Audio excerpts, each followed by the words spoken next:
Hi, third grade. I'm going to go over what we learned today live. So, our problem of the day was this. Luke says you can always add and you can always multiply to join groups. Is he correct? Explain why or why not. So, Luke's saying any group of numbers, you can multiply. Can you do that? Let's take a look. He's saying if you have a group of 7, a group of 3, and a group of 4, you can multiply. You can make a multiplication problem out of this addition problem. That's what he's saying. Is he right?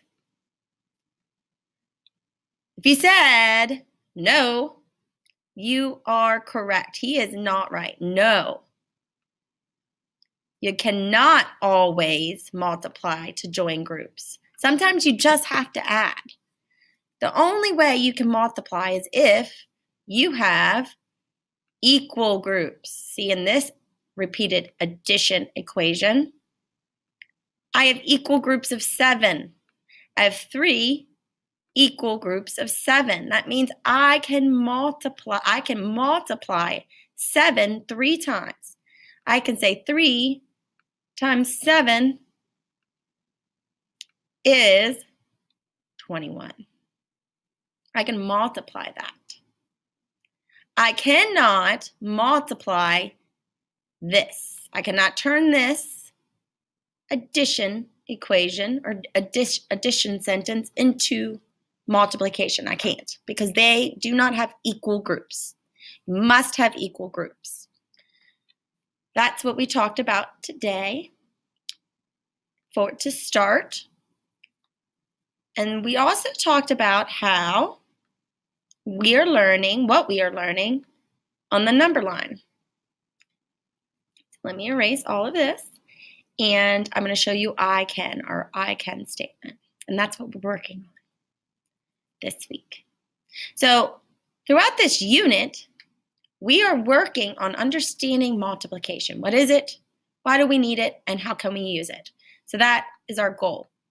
So far, we have learned some strategies to go along with multiplication. So we learned that multiplication is when you join equal groups. They have to be equal together. And if you do that through multiplication, you get something called a product, which is the answer to a multiplication problem. So our I can statement is, I can use a number line to represent and solve multiplication facts. So we learned about equal groups. We learned about repeated addition. Now we're learning about number lines and how that relates to multiplication. We're going to use this number line as a model to solve math problems. So on a number line, you can easily see that we are skip counting.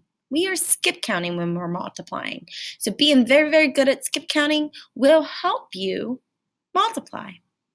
So when I say skip counting, that means we can skip count with any number that isn't 1. So we can skip count by 2s, 2, 4, 6, 8, 10, 12, 14, 16, 18, 20, 22.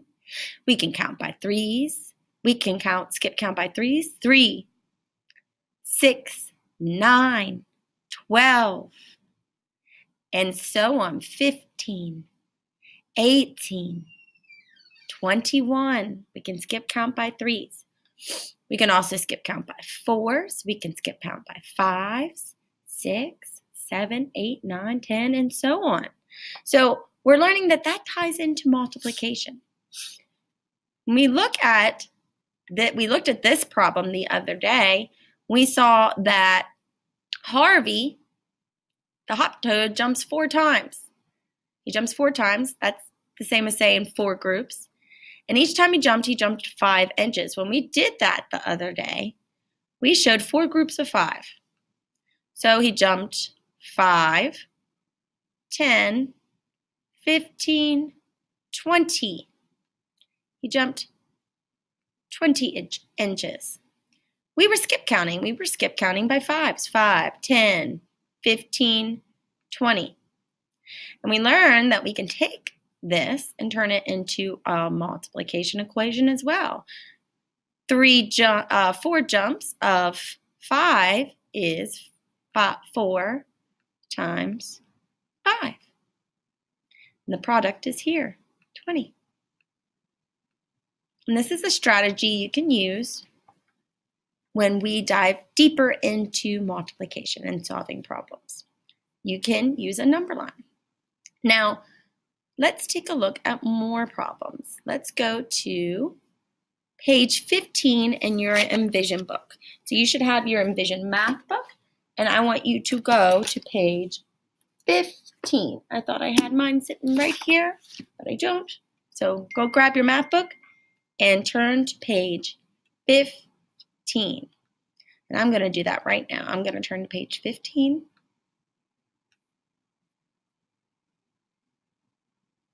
Oh, and there, our work is still on there from today. So I'm going to erase that because we're going to go over that right now. And then I'm going to tell you what your assignment is. So today, on page 15 of our Envision book, remember, if you need to pause this and grab your book, go ahead and do that. We did the did you know how question. We crossed out these questions because we answered those the other day through our discussion. I have to erase all of this. Thank you for waiting. So we can get to this. We solved a lot of problems today. So if you weren't in our live session, I'm going to share with you what we did.